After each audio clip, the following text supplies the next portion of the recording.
ტანვარჯიშში სპორტის ერთ-ერთი საბაზო სახეობა ზაფხულის ფესტივალის პროგრამაში ერთადერთხელ პირველ ტურნირზე 1991 წელს ბრიუსელში არ ყოფილა. ტანვარჯიშის ტურნირი იმართება არა სკოპიეში, არამედ ჩრდილო მაკედონიის დედაქალაქიდან 600 კილომეტრის მოშორებით ხორვატიის ქალაქ ოსიეკში. იქ გოგონათა სრული გუნდით ვიასპარეზებთ. ლიზი გვალია, მარია პატარიძე და მარიამ ჟვანია 22 ივლისს მრავალჭიდსა და გუნდურ პირველობაში გამოვლენ და ამავე დღეს შეეცდებიან ფინალში გასვლას ცალკეულ იარაღებზე, სადაც მედლები მომდევნო დღეებში გათამაშდება. მსვლელთა გუნდში არიან 1974 წლის მსოფლიო ჩემპიონი რუსუდან სიხარულიძე, მარგარიტა მჭედლიშვილი და თეიმურაზ ქოიავა. კეთევან ბოლქვაძე კი მსაჯთა შორის იქნება. ტანმოვარჯიშეთა შეჯიბრება საერთაშორისო კლასის არბიტრი ბესარიონ გამსახურდიაც განსჯის. სწორედ ის მოგვითხრობს სკოპიეს ფესტივალისთვის ქართველი გოგონების მზადებას. ჩვენი ქვეყნიდან სამი წარმომადგენელი იასპარეზებს გოგონები ლიზი გვალია, მარიამ პატარიძე და მარიამ ჟვანია. გუნდი მზად არის, ერთ-ერთ სპორტსმენს აქვს ტრავმა მარიამ პატარიძეს, მაგრამ ისეთი ტრავმა არ არისო, ხელი შეეშალოს რამე გამოსვლაში, წარმატებულ გამოსვლაში. ტარდება გუნდური შეჯიბრება, მრავალჭიდი და ასევე ცალკეულ იარაღებზე ფინალები.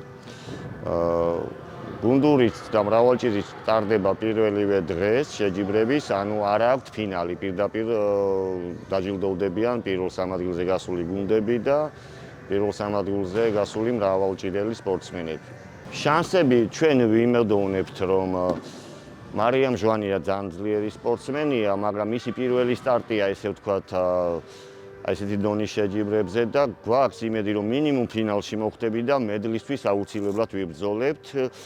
ამ ეტაპზე ძალიან გვინდა რომ მედალი გქონდეს რომელიმე დისციპლინაში, რომელიმე სახეობაში. ჩვენი ტანმოვარჯიშეების მონაგავი წინა ტურნირებზე მოპოვებული 2 ბრინჯაოს მედალია. 2015 წელს თბილისში ბჯენის ხლომაში მესამე იყო დიმიტრი გოვოროვი, ხოლო წინა თამაშებზე 2023 წელს მარიბორში მსგავსი წარმატება ჰქონდა დაჩი დოლიძეს დაიჯზე ვარჯიშში.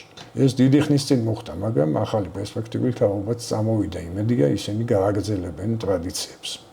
ანდრია ქელექსაშვილი, რომელიც ვერ მოხვდა ამ ფესტივალზე, იმიტომ რომ ერთი წლით პატარა, იასპარეზებს მარიამ ჟვანიასთან ერთად მსოფლიოს ახალგაზრდულ ჩემპიონატზე ფილიპინებში, მანილაში ჩატარდება მსოფლიო ახალგაზრდული ჩემპიონატი ნოემბრის თვეში და იქაც წარმატებებს ველით.